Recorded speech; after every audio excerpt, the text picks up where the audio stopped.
This conference will now be recorded. अद्य बुधवासरः अथवा सौम्यवासरः भाद्रपद शुद्ध एकादशी दिनांक द्वादशी च दिनांक 7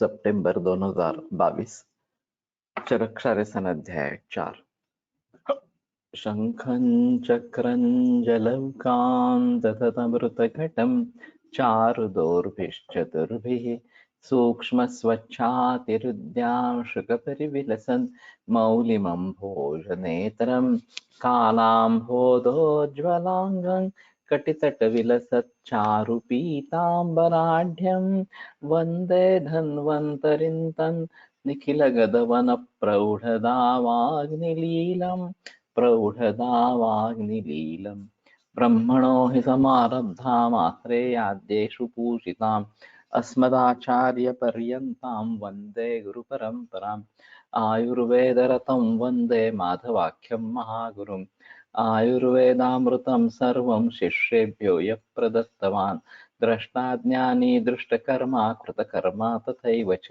अध्यापको विषक्श्रेष्ठो महान् संशोधकस्तथा गुणैरेतैः समुदितैः यत्कार्यं प्रतनोति सः समृद्ध्यर्थं हि कार्यस्य वयं नु प्रयतामहे सरस्वत्यै नमो यस्याः प्रसादात् पुण्यकर्मभिः बुद्धिदर्पणसङ्क्रान्तं जगदध्यक्षमीक्षते आत्रेयं प्रथमं वन्दे आयुर्वेदजगद्गुरुम् आयुर्वेदामृतं सर्वं शिष्येभ्यो यः प्रदत्तवान् आयुर्वेदामृतं सर्वं गृहीत्वा हि सुरेश्वरात् अग्निवेशादिकेभ्यो यत् प्रयच्छत् मुनिसत्तमः प्रथमं तन्त्रकर्तारम् अग्निवेशं नमाम्यहम्।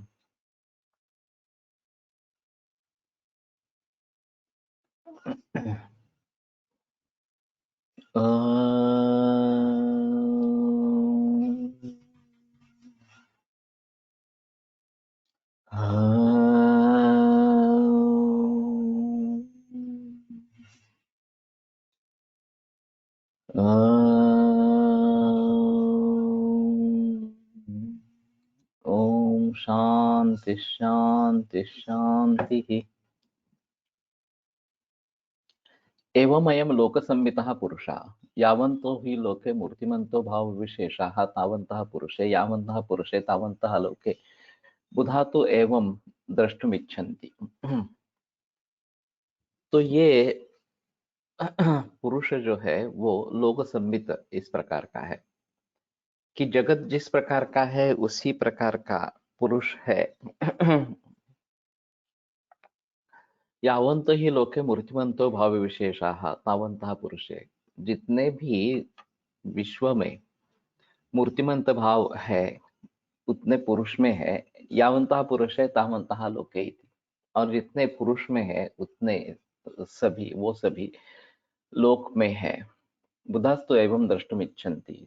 तो बुध जो है वो इस प्रकार से जानने की चेष्टा करते हैं। एतद्भूत विकार सत्वं शरीरस्य विकारमयत्वं शरीरस्य लोकसाम्येन ज्ञातं सन् मोक्षस्यापि परमाभीष्टस्य कारणं भवति इति लोकसाम्यं दर्शयन् आह एवमयम् इत्यादि। तो जैसे ये पूरा शरीर पंचमहाभूत विकार समुदायात्मक इस प्रकार का है और सृष्टि भी पंचमहाभूत विकार समुदायात्मक इस प्रकार की है, तो जितने भी भाव सृष्टि में है उतने पुरुष में है और जितने पुरुष में है उतने सब सृष्टि में इस प्रकार के है। तो मोक्षस्य भी परमाभीष्टस्य कारणम भवति। ये अगर हमें ज्ञात हो जाता है तो वो परम अभीष्ट जो जिसकी अत्यंत कामना होती है, जो अभीष्ट होता है, उस मोक्ष का भी ये कारण हो जाता है। एवं इति पंचभूत विकारमयत्वेन लोकसंहिता इति लोकतुल्यः यह च भूतविकारमयत्वं यत् शरीरस्य उक्तं तेन भूतविकारमयत्वम् अधिकृत्य सादृश्यम् उक्तं लोकपुरुषयोः। तो महाभूतों के विकार से उत्पन्न हुआ ये संपूर्ण जगत ये है। और पुरुष जो चेतनाधिष्ठान भूत इस प्रकार का पंचमहाभूत समुदायात्मक है, वो भी पंचमहाभूत विकारों से उत्पन्न इस प्रकार का हुआ है। यह च भूतविकारमयत्वं यत् शरीरस्य उक्तं तेन भूतविकारमयत्वम् अधिकृत्य सादृश्यमुक्त लोकपुरुषयोः। यत् जो आध्यात्मिकं लोकपुरुषोः साम्यं पुरुषविषये वक्तव्यं अपि इह अनुक्तमपि यावन्तो हि इत्यादि विशेष अभिधानेन सूचितं नेयम्। तो आगे के अध्याय में, 5वें अध्याय में, ये बाकी भूत के अलग, भूत से अलग एक आध्यात्मिक लोक पुरुष का साम्य इस प्रकार का है। तो वो आगे बताना है, तद अपि यह अनुक्तम अपि यावन्तो ही, यावत ये जो सर्वनाम प्रयोग किया है उसके आधार पर जो भी भाव इस प्रकार के लोक में है, सृष्टि में है, वही पुरुष में है, और जो भी पुरुष में है वही सभी लोक में है। तो यावत ये सर्वसमावेशक इस प्रकार का सर्वनाम इस प्रकार का है, तो यहाँ पे बताया नहीं गया, तो भी यहाँ पे वो अध्यारोत इस प्रकार का रहेगा। तेन यावन्तो भावविशेषाः आध्यात्मिकाः अंतरात्म सत्व अहंकारादयः भौतिका वा मूर्तिक्लेदादयः ते पुरुषकता लोकेनापि समाना इति ज्ञेयम्। तो जितने भी भाव है, आध्यात्म का, अंतरात्मा, सत्व, अहंकार वगैरह वगैरह, और भौतिक जो मूर्ति क्लेद वगैरह, वो पुरुषगत लोकेनापि समाना इति ज्ञेयम्। वो पुरुषगत भाव लोक में जो भाव है उनसे समान इस प्रकार का है। एतच्च लोक पुरुषयोः साम्यं पुरुष विषये व्यक्तं भविष्यति। एतच्च लोक पुरुषयोः साम्य कथनं मुमुक्षूणाम् एव उपयुक्तम् इति दर्शयन्नाह बुधास्तु एवम् इत्यादि। बुद्धाः सम्यक् ज्ञानवन्तः मोक्षयुक्ता इति यावत् लोकपुरुष साम्य कथनं च मोक्षार्थम् एव इति पुरुषविषये स्वयमेव वक्ष्यति। तो लोके विततमात्मानं लोकं चात्मनि पश्यतः परावरदृशौ लोके सत्या बुद्धि प्रवर्तते, ये आगे के अध्याय में आने वाला इस प्रकार का है। और उसको सत्या बुद्धि निर्माण होती है, जिसके आधार पर ये महामोह मयतमय इसका उसको वो दूर कर लेता है और फिर उसको मोक्ष प्राप्ति इस प्रकार की हो जाती है। तो ये सब मैं ही हूं इस प्रकार से समझ पाना, ये लोक पुरुष साम्य को समझ पाना इस प्रकार का है। तो ये बहुत ऊंचे दर्जे का इस प्रकार का आध्यात्मिक विचार है, और हम भाग्यशाली है कि हमें आयुर्वेद और खास करके चरक संहिता पढ़ने का सौभाग्य इस प्रकार का मिल रहा है। वैद्यक तो एक छोटा हिस्सा रहेगा, इतना ये आध्यात्मिक ज्ञान जो है वो ज्यादा ऊंचा इस प्रकार का है।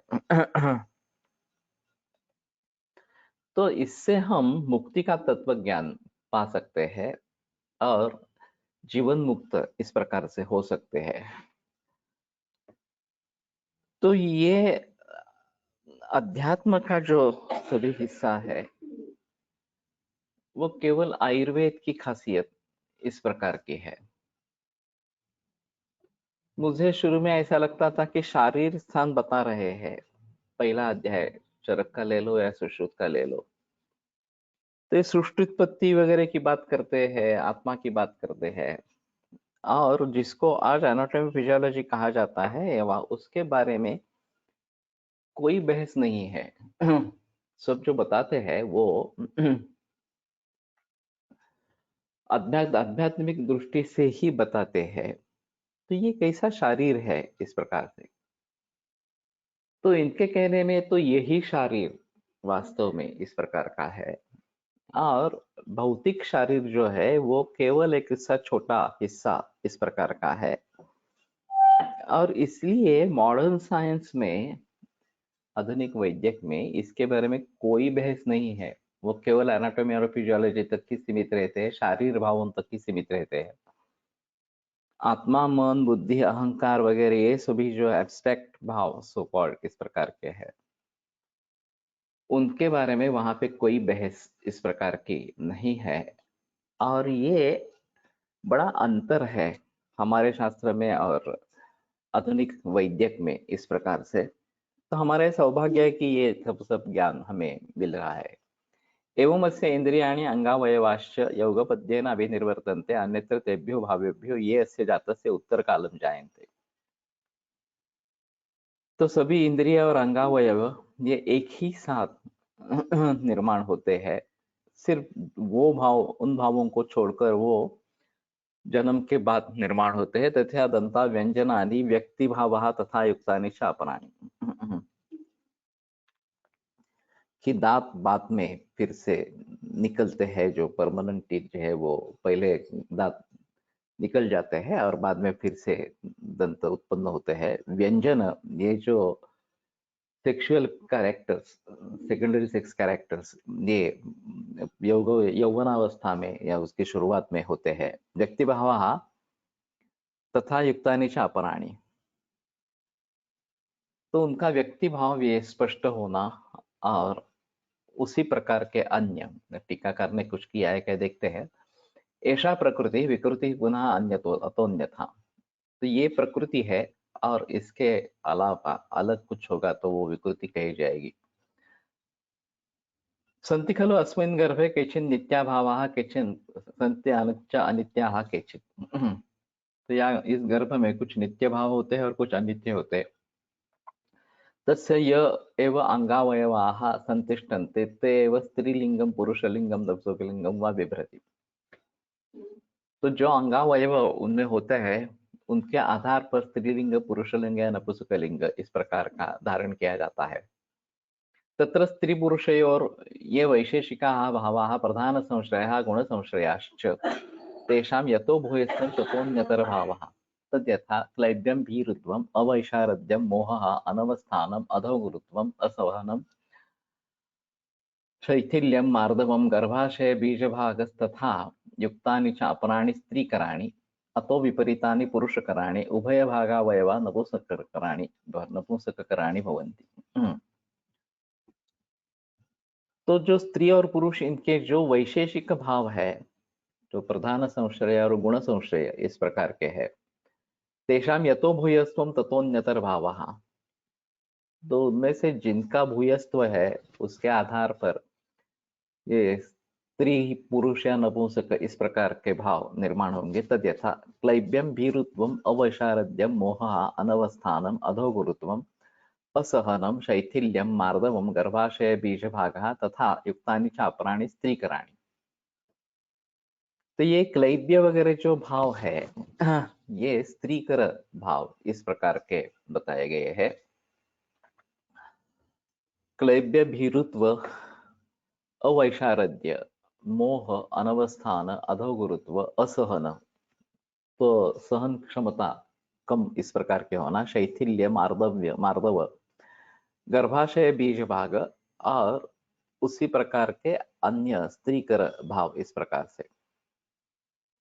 तो ये स्त्रीकर है। अतो विपरीतानि विपरीतानि पुरुषकराणि, उनके विपरीत जो है वो पुरुषकर इस प्रकार के भाव है। और दोनों तुल्यबल इस प्रकार से होने से नपुंसक निर्माण हो जाता है। तो इसमें एक अहम मुद्दा है जिसके आधार पर काफी बहस होती रहती है, स्त्री पुरुष इनमें समानता है या नहीं है इस प्रकार से। ये जो एलेक्सिस कैरेल की किताब है मैन द अननोन, उन्होंने स्पष्ट रूप से वहां बताने की कोशिश की है कि दोनों में अंतर है, दोनों अलग अलग है, स्त्री और पुरुष। शारीरिक लेवल पर, मानसिक लेवल पर दोनों में भिन्नता इस प्रकार की है। तो क्यों इस प्रकार से किया जाता है कि both are equal, both are same वगैरह वगैरह इस प्रकार से, और पुरुष जितने भी जो भी काम करते हैं वो सभी काम में औरतें भी कर सकती है, समानता इस प्रकार की है वगैरह वगैरह के बारे में बहस की जाती है। फिर भी जो नैसर्गिक भेद है उसको तो समझना ही चाहिए, ऐसा उसका कहना था। खास करके अपत्य धारण करना, गर्भ धारण करना और बालकों को जन्म देना, ये तो स्त्री विशिष्ट ही कार्य है। और फिर उसका अपने बच्चे के साथ या बच्चे के साथ जो बॉन्डिंग बनता है, वो एक अलग ही चीज है। वो बॉन्डिंग कभी पुरुष और उसके लड़का लड़की में नहीं हो सकती, क्योंकि माता ने उसको अपने पेट में पाला है। तो उनमें एक जो संबंध निर्माण होता है, वो पुरुष में कभी इस प्रकार का नहीं आता। और वात्सल्य, ये जो चीज है, ये स्त्री विशिष्ट इस प्रकार की ही है। सिंगल पेरेंटशिप के बारे में काफी संशोधन हुआ है, और वहां पे तो पाणी बंद करा बघता आपनं कळलं असलं तर, एक अकेली माता बच्चे का पालन पोषण कर सकती है और खुद का और पति का दोनों का रोल निभा सकती है। लेकिन अकेला पिता माता का रोल नहीं निभा सकता, ये सिद्ध हुआ है इस प्रकार से। तो जो स्त्री विशिष्ट भाव है, वो स्त्री विशिष्ट भाव पुरुष में नहीं आ सकते। वात्सल्य जैसा जो भाव है, वो उसमें नहीं आ सकता इस प्रकार से। और फिर उसमें दिक्कतें होती है। मैंने एक बताया था, मेरी एक पेशेंट थी, उसकी डिलीवरी होने के बाद उसको लग ही नहीं रहा था कि मैं माँ बन गई हूँ, मेरा एक बेटा है, इस प्रकार से मानसिक भाव निर्माण ही नहीं हो रहे थे। तो मैंने उसको काउंसलर के पास भेजा। काउंसलर अच्छी थी, वो करीबन 50 या उसके ऊपर उम्र वाली थी। और फिर काउंसलर ने मुझे बताया कि उसकी माँ का देहांत वो बहुत छोटी थी तब हुआ था, और ऐसे समय में एक माँ अपने बेटी को जिस प्रकार से उपदेश करती है, उस उपदेश की उसको आवश्यकता थी, जो कर्तव्य काउंसलर ने निभाया, और ये फिर ठीक हो गई। उससे लग ही नहीं रहा था कि मैं माँ बन गई हूँ। तो ये जो एहसास है, ये एहसास केवल स्त्री विशिष्ट इस प्रकार से ही हो सकता है। उसकी माँ बचपन में ही चल बसी थी, तो ये शिक्षा उसे नहीं मिली थी इस प्रकार से। तो ये बड़ा अजीब इस प्रकार का उदाहरण है। अभी स्त्रियां सभी क्षेत्र में पुरुष से आगे बढ़ रही है, और उसका उनको गर्व है कि हम बहुत अच्छी तरक्की कर रहे हैं, और इक्वेलिटी है दोनों में, पुरुष और स्त्रियों इन दोनों में इक्वेलिटी इस प्रकार की है। लेकिन नैसर्गिक दृष्टिया ये पॉसिबल नहीं है। और अलेक्सिस कैरल ने ये बात बताने, काय हवंय का तुला? काय ग? दूध आलं नाही अजून. हम्म.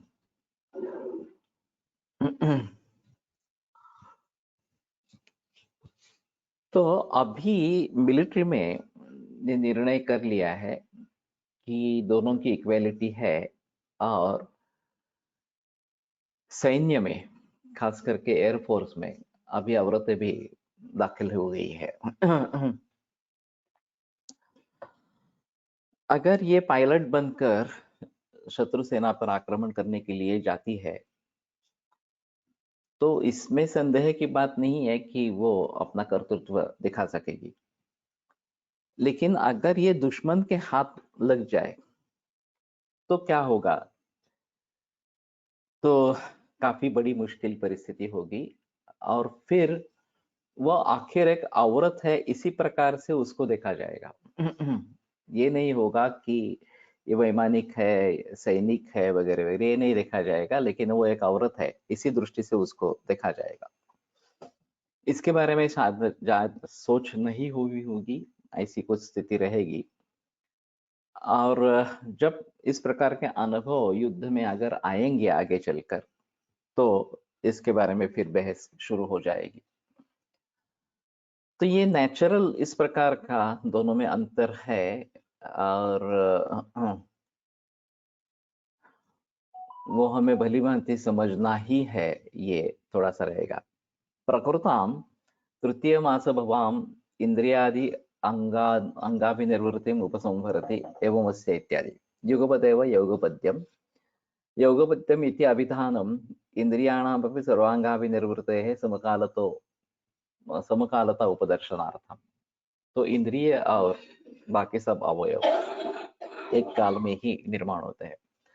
किं दन्तादयपि तृतीय मासे भवन्ति इति आशंक्याः अन्यत्र व्यञ्जनानि श्मश्रुस्मत्तनादीनि व्यक्तिभाव शुक्ररसोः आविर्भाव तथा युक्तानि इति जातोत्तरकालजत्वेन दन्तादि सदृशानि चाङ्गानि बुद्ध्यादीनि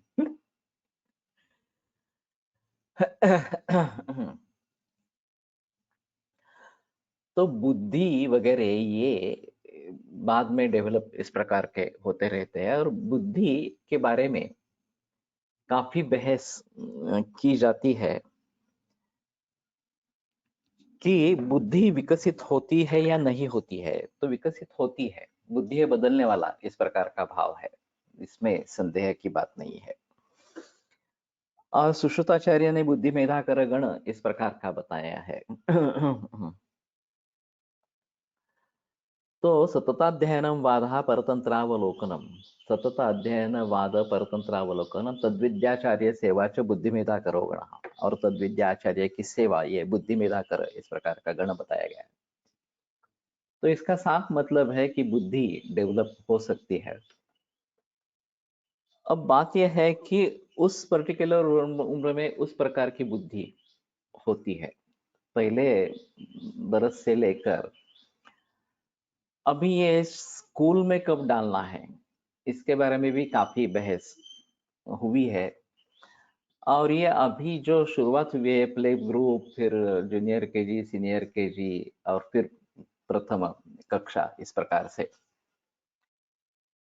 ये सब करने की जरूरत है क्या, उससे बच्चों को फायदा होता है या नहीं होता है, इसके बारे में भी काफी बहस है।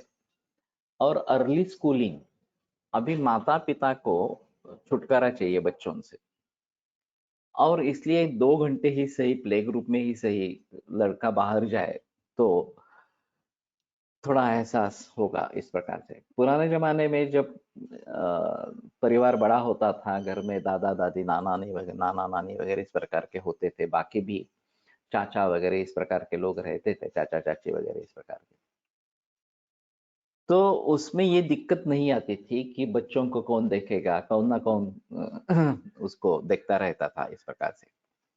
अभी न्यूक्लियर फैमिलीज है, दोनों को काम पे लिए जाना है और फिर घर में कोई देखभाल करने वाला इस प्रकार का नहीं है, तो फिर ये पालना घर वगैरह इस प्रकार से, या फिर प्ले ग्रुप, नर्सरी वगैरह वगैरह, इसमें उसको डाल देंगे तो कम से कम 1-2 घंटे की राहत तो मिल जाएगी, इस प्रकार से सोचा जाता है। और फिर कौन से उम्र में किस किस प्रकार के स्किल चाहिए, ये अभी बच्चों के बारे में जो साइकोलॉजी वगैरह जो है उसके बारे में सोचा जाता है। और वो अगर लैकिंग है उस प्रकार का कुछ, चाहे हाथ की अंगुलियों की मूवमेंट इस प्रकार की हो, चाहे समझने की बात इस प्रकार की हो, तो बहुत सारे तरीके के खिलौने वगैरह होते रहते हैं और एक्टिविटीज दी जाती है बच्चों को इस प्रकार से। और ये इन सभी नर्सरी या जूनियर केजी, सीनियर केजी, इन सभी में ये, और दूसरा बड़ा प्रश्न लैंग्वेज का है। सभी शिक्षा तज्ञ कहते हैं कि मातृभाषा में ही शिक्षा होना अच्छा है, सबसे बढ़िया इस प्रकार का है। लेकिन फिर भी लोग चाहते हैं कि मातृभाषा में ज्ञान देने वाली शालाएं बहुत कम है, उसकी क्वालिटी अच्छी नहीं है, और इसलिए पैसे नहीं है तो भी कॉन्वेंट स्कूल में उसको डालना है, या अंग्रेजी मीडियम में कम से कम डालना है। कॉन्वेंट स्कूल में डाले नहीं डाले अलग बात है। और ये सिलसिला टिळक आगरकर से चल रहा है। आगरकर ने इंग्रजी वागिणी से दूत इस प्रकार का एक लेख लिखा था। और उनका कहना था कि जब तक समाज सुधारणा पहले होनी चाहिए और फिर स्वातंत्र्य मिलना चाहिए। तिलक का कहना था पहले स्वातंत्र्य मिलना चाहिए, समाज सुधारणा बाद में आएगी, इस प्रकार की। इसके बारे में दोनों की काफी बहस इस प्रकार की उस जमाने में हुई थी। और इसलिए वो चाहते थे कि अंग्रेजी संस्कार जो है वो खास करके अनुशासन के बारे में एक बात माननी पड़ेगी कि ब्रिटिशों ने आधे जग पर शासन किया, आधे विश्व पर शासन किया, और कहीं भी उनके साम्राज्य में सूर्यास्त नहीं होता था। ये एक कहावत प्रख्यात इस प्रकार की है। तो सूरज जहां भी हो वहां उनका शासन है ही, इस प्रकार से। तो ये क्यों हासिल हो सका? एक तो फर्म डिटर्मिनेशन, एक जेता बनने की इच्छा, ये एक अहम मुद्दा है इसमें। और फिर उनका अनुशासन, जो मिलिट्री की शिस्त एक प्रकार की होती थी, वो बहुत ही स्ट्रिक्ट इस प्रकार के रहते थे। और अभी फिलहाल केवल मिलिट्री में ही यह अनुशासन रहा है, बाकी पुलिस वगैरह भी उसमें बात हो गई। उस जमाने में तो पुलिस में भी उतना ही अनुशासन इस प्रकार का था और डिसिप्लिन सब थी। अब वो पॉलिटिकल इश्यू हो गया, पॉलिटिशियंस के हाथ में चला गया पुलिस डिपार्टमेंट जो है वो। और फिर उसका अनुशासन नहीं रहा। विदेशों में फिर भी काफी अच्छा अनुशासन है, पुलिस में भी है। वहां इस प्रकार से पॉलिटिशियंस का संबंध नहीं है। लेकिन भारत में ऐसी स्थिति नहीं है भाई, अन्य भी इस प्रकार के देश है जिसमें ये स्थिति नहीं है। और केवल मिलिट्री में ये अनुशासन रहा है इस प्रकार से। लेकिन ये खास बात थी और इसीलिए ब्रिटिश पूरे आधे विश्व पर शासन कर पाए इस प्रकार से। तो हमें इससे सीखना है, सबक सीखनी है कि हमारा फर्म डिटर्मिनेशन भी होना है और हमें अनुशासन भी अच्छा इस प्रकार का होना है। और ये बचपन से इस प्रकार के अगर संस्कार निर्माण होते हैं तो राष्ट्र बनेगा। इसलिए कि चाणक्य की अर्थनीति कहती है कि शिक्षक जो है, वो गुरु, वो राष्ट्र को निर्माण करने वाला होता है। हमारे यहाँ शिक्षण सेवक बना दिया उसका, और शिक्षा छोड़ के बाकी सभी प्रकार के काम उसको करने हैं। उसमें काफी पॉलिटिकल इन्फ्लुएंसेस वगैरह है। और ये देशभक्ति वगैरह जो बातें हैं वो बात की बातें हैं। पहले स्वार्थ कैसा संपन्न हो पॉलिटिशियंस का, यही बात आगे चल रही है इस प्रकार से। तो ये बड़ा अजीब मामला बन गया है अभी इस प्रकार से। और जब तक हम इसमें से बाहर निकलेंगे नहीं और अच्छे तरीके की शिक्षा नहीं होगी, जो भारत का वैशिष्ट्य था। नालंदा तक्षशिला ये पहले विद्यापीठ है विश्व भर में जो भारत में एस्टेब्लिश इस प्रकार के हुए थे, और यहाँ विदेश से लोग सीखने के लिए आते थे। तो उसमें एक अनुशासन था इस प्रकार था। तो यही बात होनी चाहिए। तो बुद्धि जो है वो डेवलप होती रहती है। और पुराने जमाने में संस्कृत, तर्क और गणित, ये तीन बेस में रहते थे। इन तीनों को सिखाना है।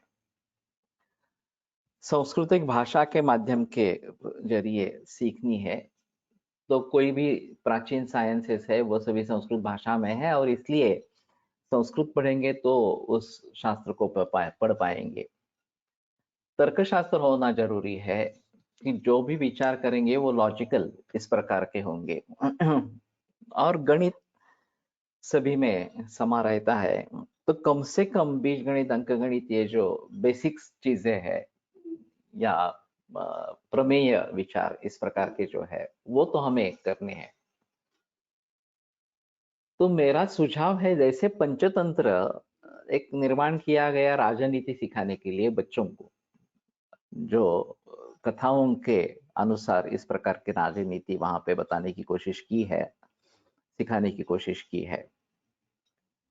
तो उसी तरीके से पूरी शिक्षा अगर भाषा, तर्कशास्त्र और गणित के आधार पर बनती है, तो मैं चाहता हूं कि जैसे ये समस्याएं दी जाती है और उसको कैसे सुलझाना है, इस प्रकार से विचार प्रवर्तन उसके लिए किया जाता है। जैसे ये राइडर्स भूमिति में है, या पजल्स है, विभिन्न प्रकार के पजल्स है। तो बचपन से लेकर 1 या 2 बरस से लेकर इतने सारे पजल्स निर्माण किए जाएंगे, उसमें स्तर होंगे कि वो सोचने की आदत उसमें पड़ जाएगी बच्चों में या युवावस्था में भी। और फिर जो लॉजिकल है उसी को स्वीकार किया जाएगा। तो ये बुद्धि डेवलप होती रहेगी इस प्रकार से।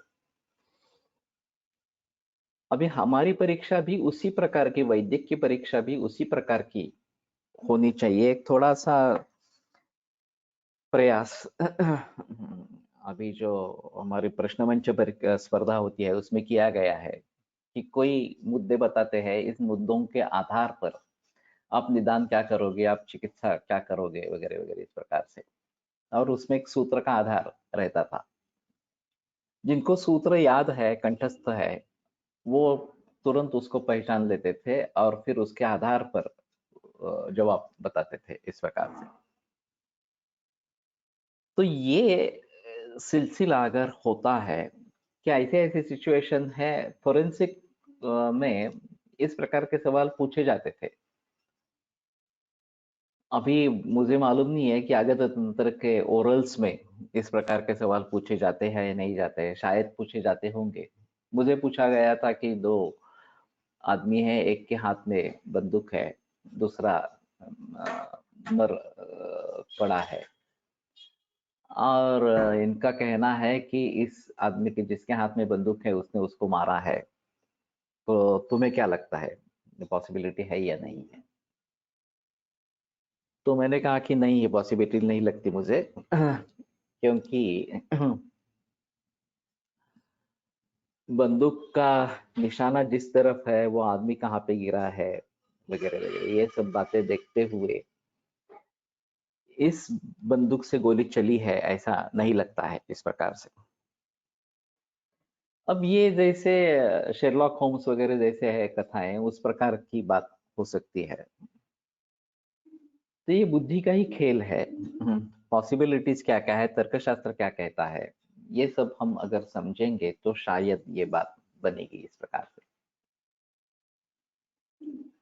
तो ऐसी ऐसी वनस्पति है, ये उसकी ये फिगर है या आकृति है वगैरह, या इस प्रकार के फूल है, कौन सी वनस्पति है, वगैरह वगैरह। तो इसी प्रकार से अगर स्पॉटिंग की टेस्ट हमारे में अब रहती है द्रव्य गुण में इस प्रकार से, लेकिन जब ओरल परीक्षा होती रहती है, ओरल एग्जामिनेशंस, तो काफी चौंका देने वाली बातें सामने आ सकती है। ऐसा है, एक को पूछा गया था कि पृथु को कैसे मिलते हैं पोहा, उसको कुछ समझ में नहीं आया। तो उसने कहा अरे क्या होता है, इसका पेड़ होता है क्या? तो वो बोला हाँ पेड़ होता है, उसमें पोहा लग जाता है, पृथुक लग जाता है इस प्रकार।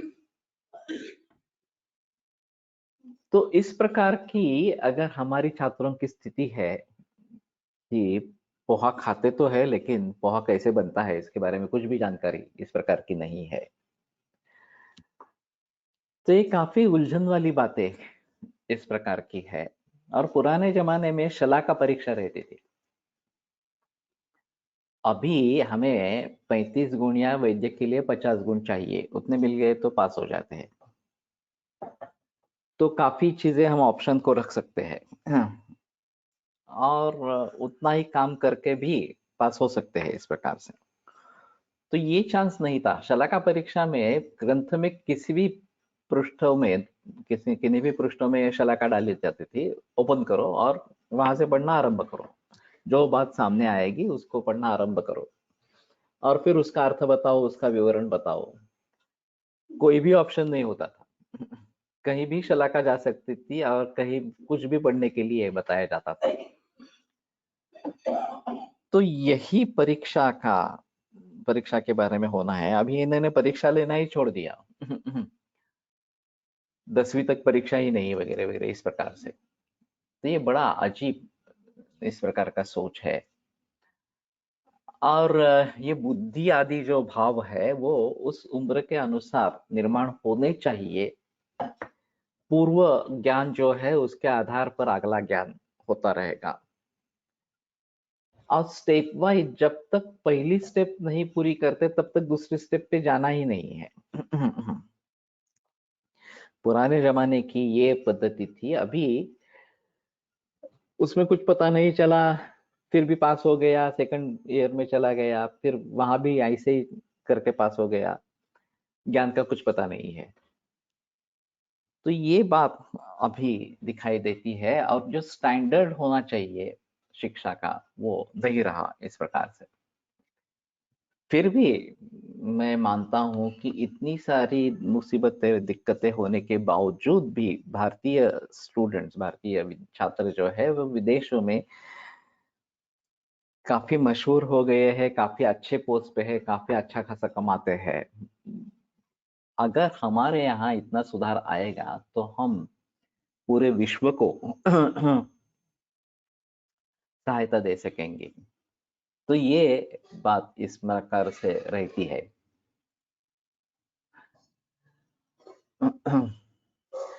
तो बुद्ध्यादीनि एषा प्रकृति इति इन्द्रियाणि अङ्गावयवाश्च युगपद् भवन्ति, दन्तादयश्च जातस्यापि चिरेण भवन्ति इति एवं रूपं मनुष्यस्वभावः इत्यर्थः। अन्यथा इति कदाचित् सदन्तः एव जायते इत्यादि विकृतिर्मनुष्यस्य।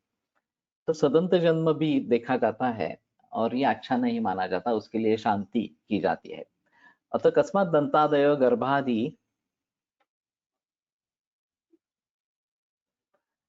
मानाः विकृतत्वेन उच्यते इत्याह सन्ति इत्यादि। खलु शब्दो हेतौ नित्या इति यावत् शरीरभाविनः करचरणादयः, अनित्याश्च न यावत् शरीरभाविनो भाविनो दन्तादयः।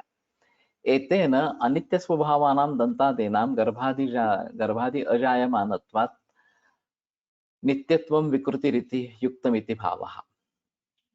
तो दंत वगैरह गर्भादि में नहीं होते हैं, इसलिए ये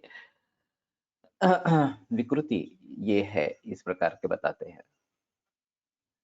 एतेन अनित्य स्वभावानां दन्तादीनां अथ नित्यानित्येषु मध्ये के त्रयादिलिङ्गं बिभ्रति इत्याह तस्य इत्यादि। संतिष्ठन्त इति यावत् शरीरं तिष्ठन्ति। एतेन ये एव नित्या उपस्थादयाः ते एव स्त्रीलिङ्गतां स्फुलिङ्गतां वा बिभ्रति। तत्र उपस्थरूपो नित्यो भावः स्त्रीलिङ्गं शेफश्च पुल्लिङ्गम् उपस्थलिङ्गाधिकार लिङ्गाकार विरहितं च रन्ध्रमात्रं नपुंसकलिङ्गं भवति। किं वा स्त्रिया यल्लिङ्गं स्तनादि पुरुषस्य वा श्मश्रु प्रभृति, नपुंसकस्य वा स्त्रीपुंस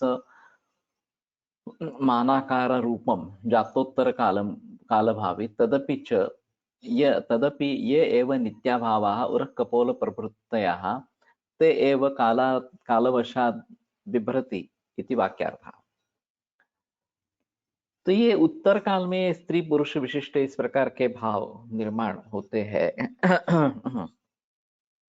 और वो पूरे जन्म तक चले रहते हैं इस प्रकार के।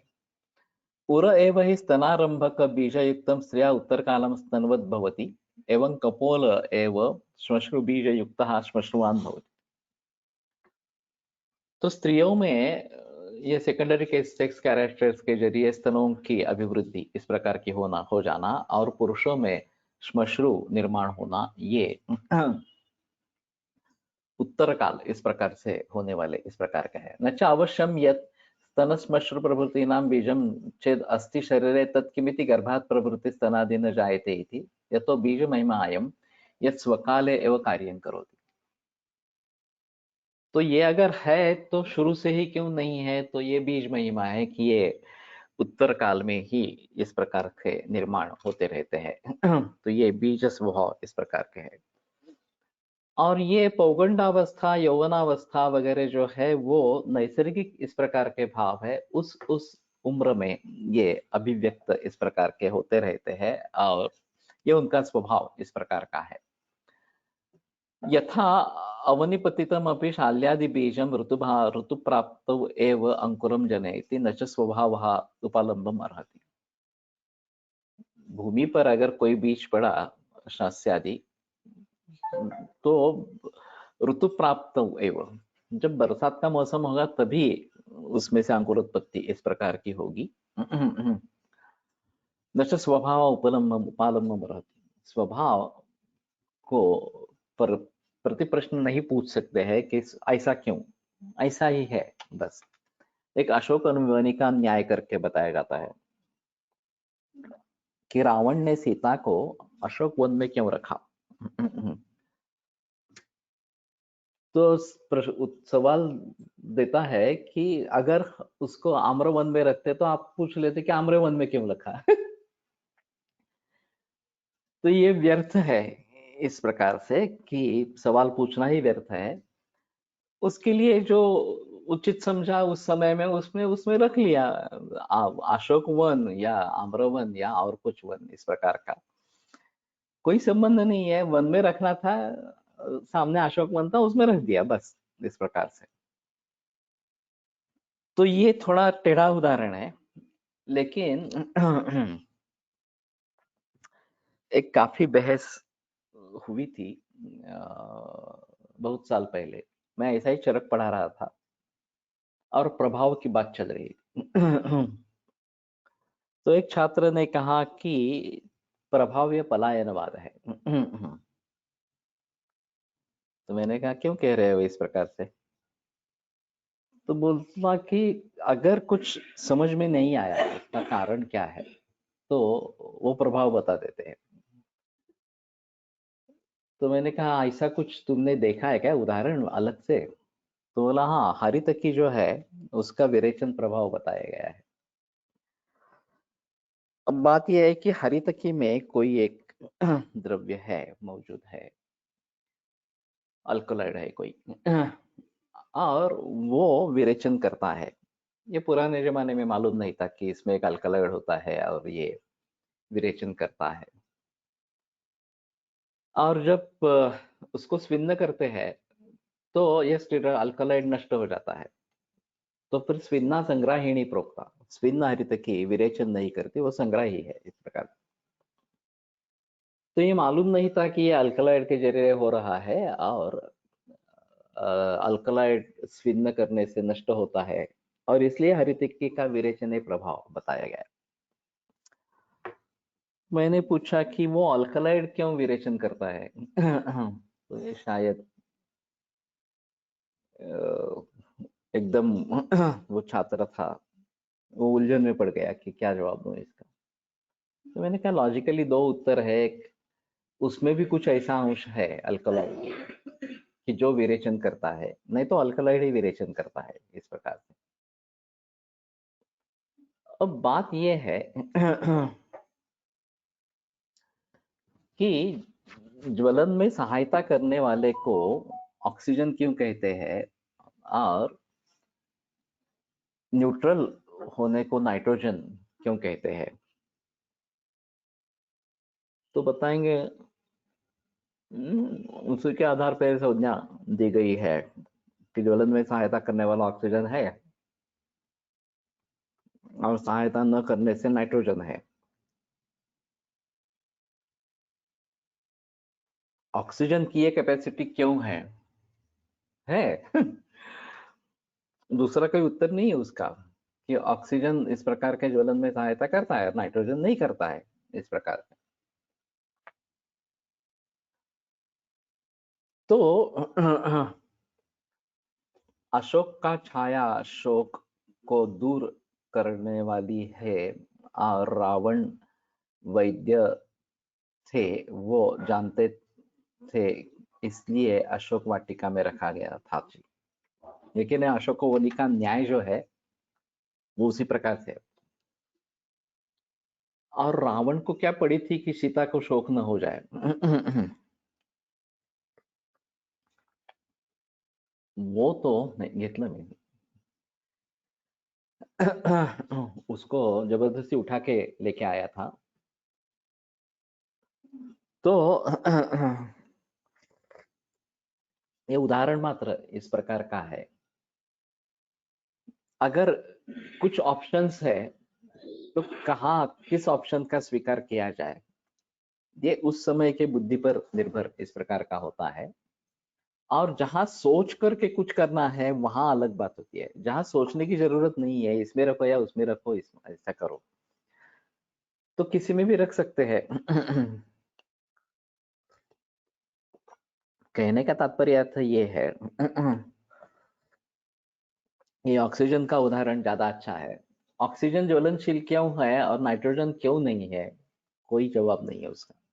ये उसका स्वाभाविक धर्म इस प्रकार के है, उसी के आधार पर उसको पहचाना जाता है इस प्रकार से। वैसे देखा जाए तो हम उसका कारण क्या है, उसका कारण क्या है, इसका कारण क्या है, ये ढूंढते ढूंढते कहाँ पे जाएंगे, तो पंचमहाभूतों पर जाएंगे, नहीं तो उसके पीछे त्रिगुणों पर जाएंगे। सत्वम लघु प्रकाशकम क्यों है, वही बता सकते है, बस। बाकी कोई उसका उत्तर इस प्रकार का नहीं है। या पृथ्वी गुरु है और आकाश लघु है, दैट्स ऑल। उसमें सवाल नहीं पूछा जा सकता कि ये ऐसा क्यों है इस प्रकार से। तो कहने का तात्पर्य अर्थ है जो है प्रभाव, ये पलायनवाद नहीं है। कुछ उत्तर ध्यान में नहीं आ रहा इसलिए ये प्रभाव है इस प्रकार के बता दिया, ऐसी बात नहीं है। अगर हम ही हमारे ही शास्त्र के बारे में इस प्रकार का समझने लगेंगे कि ये पलायनवाद है इस प्रकार से, तो बड़ी आपत्ति होगी। और फिर हमें हमारे शास्त्र के प्रति विश्वास आदर नहीं रहेगा। तो ये बात तो नहीं होनी है। आयुर्वेदोपदेशेषु विधेय परमादरः, आयुर्वेद के उपदेश के बारे में परमादर होना जरूरी इस प्रकार का है। और इसलिए हमें चाहिए कि जो वचन है वो सत्य वचन ही है ऐसा मानकर आगे बढ़ना है। एमडी के उद्दिष्ट में टू प्रूव और डिस्प्रूव ए पर्टिकुलर क्लेम, ये उद्दिष्ट बताया गया है। ये मूर्खता है। अगर ग्रंथकारों ने जो लिखा है वो हमारे कई गुना श्रेष्ठ है हमसे, कहाँ हमारी बुद्धि है और कहाँ ऋषि मुनियों की बुद्धि इस प्रकार से। तो अगर होता है कि हमें लगता है कि ये गलत बताया गया है वगैरह इस प्रकार से, अर्थवाद है इस प्रकार से, तो फिर हमें उसको अच्छी तरीके से समझ लेना है। हमारे समझ में प्रॉब्लम है, ये हमें समझ लेना चाहिए। और फिर हमारी गलती सुधारने के लिए प्रयास करने चाहिए। बहुत आसानी से लोग शास्त्र में राजा के बारे में बात करते हैं, ये भी और एक मूर्खता है। शास्त्र की मर्यादा तुम क्या जानो, तुमने शास्त्र पढ़ा ही नहीं है। तो शास्त्र की मर्यादा का बात करने का कोई तुम्हें अधिकार ही नहीं है। कौन सी व्यक्ति ऐसी है कि जिन्होंने सभी ग्रंथों पढ़ लिए है, कम से कम सोचना समझने की बात, उसको प्रैक्टिकल में लाने की बात, ये तो अलग इस प्रकार के हो जाए। लेकिन पूरे आयुर्वेद जगत में ऐसी कौन सी व्यक्ति होगी जिन्होंने सभी ग्रंथों को पढ़ लिया है, आयुर्वेद के जो भी ग्रंथ है वो मूल संस्कृत में इस प्रकार से उनको समझ लिया है, उनका व्यवहार किया है। तो ऐसी स्थिति नहीं है तो हम शास्त्र के बारे में क्या बात करेंगे। हम हमारी क्षमता के बारे में बात कर सकते हैं, उसमें कोई संदेह की बात नहीं है। मेरी क्षमता नहीं है आयुर्वेद समझने की, क्योंकि मैंने सब पढ़ा ही नहीं है, समझ ही नहीं लिया है इस प्रकार से।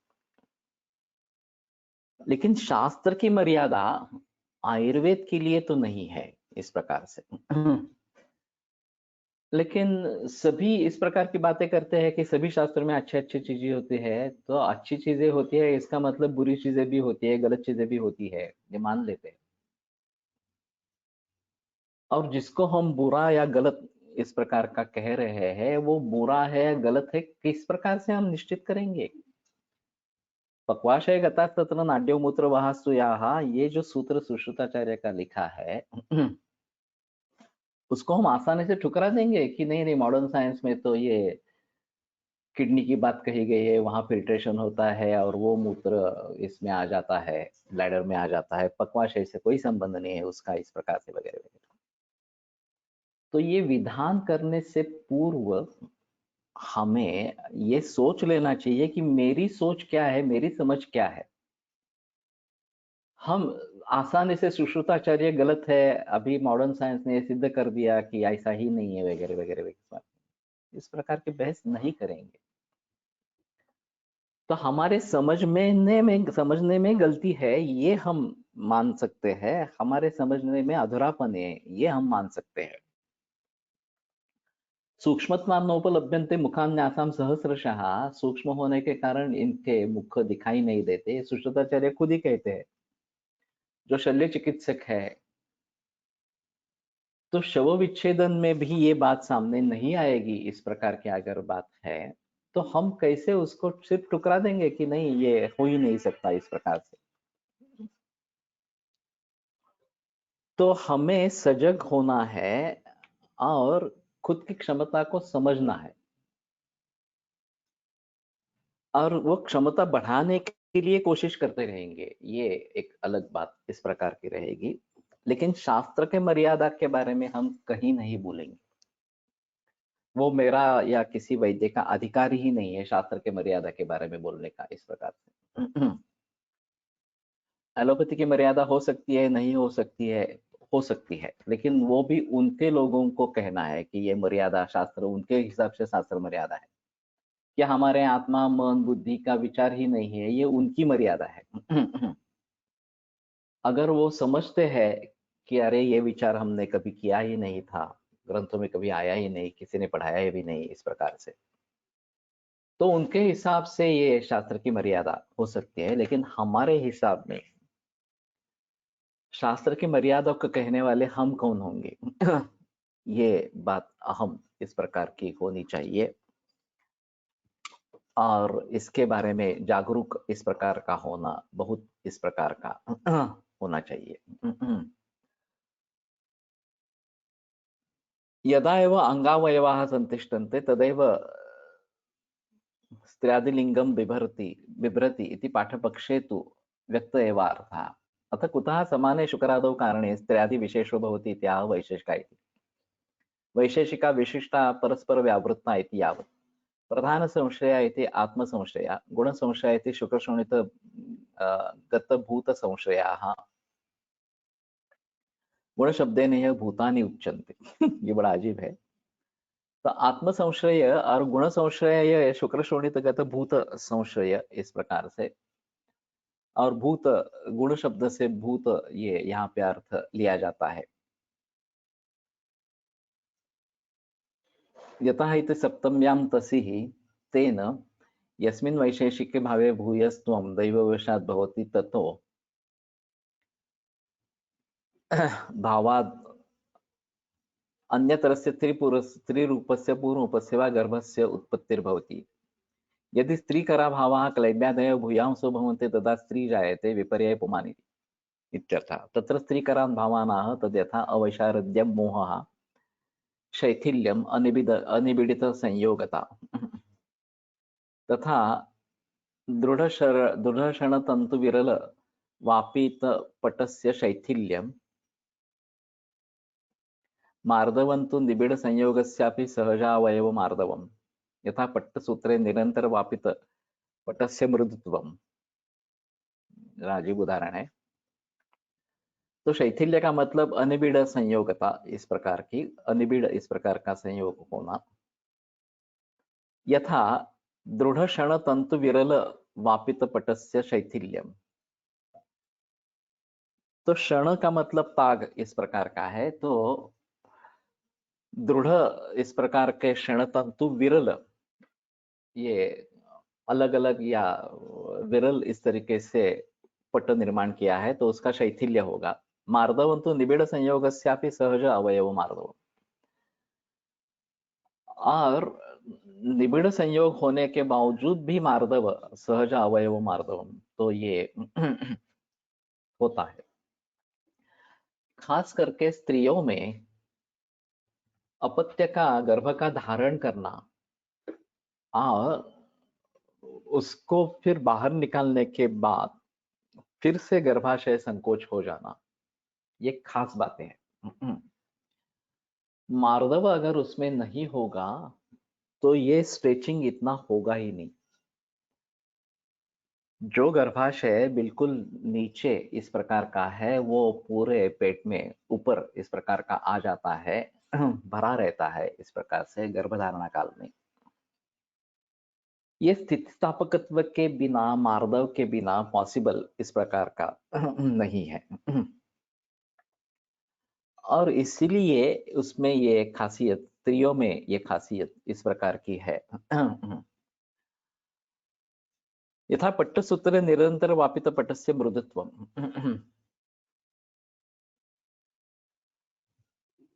तो पट्टसूत्र में इस प्रकार का मृदुत्व हो सकता है। क्लैब्यादि अनवस्थान परंतम प्रधान संशयम शेषम गुण संशयम।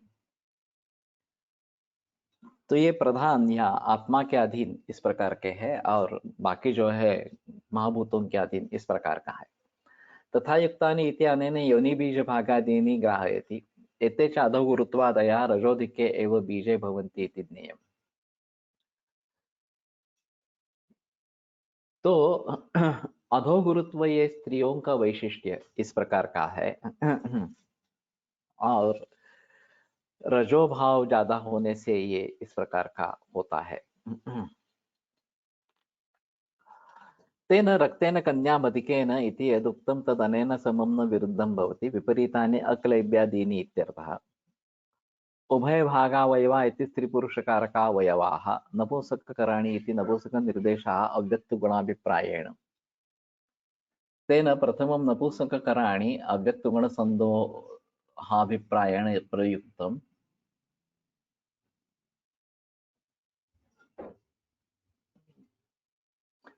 ततः कानि तानि इति अपेक्षायां विशेषपरिग्रहात् उभयभागावयवा इति पुंलिंगेन निर्देशो ज्ञेयः। तो ठीक है, थोड़ा सा शब्दच्छल इस प्रकार का है। तो इसके बारे में अगले सोमवार को बहस करेंगे। आज यहीं रुकते हैं। आयुर्वेद प्रकांडो निगदित इह हि शल्यतंत्र प्रधानः शिष्येभ्यः शाश्वतो यन्निखिल जन कृपा व्याप्त चित्तेन येन आयुर्वेदस्य वाञ्छन् पुनरपि भुवने तांच सुष्ठु प्रतिष्ठां श्रेष्ठं धन्वन्तरिन्तं प्रणमति च सदा वैद्यवर्गो हि नूनम् वैद्यवर्गो हि नूनम्।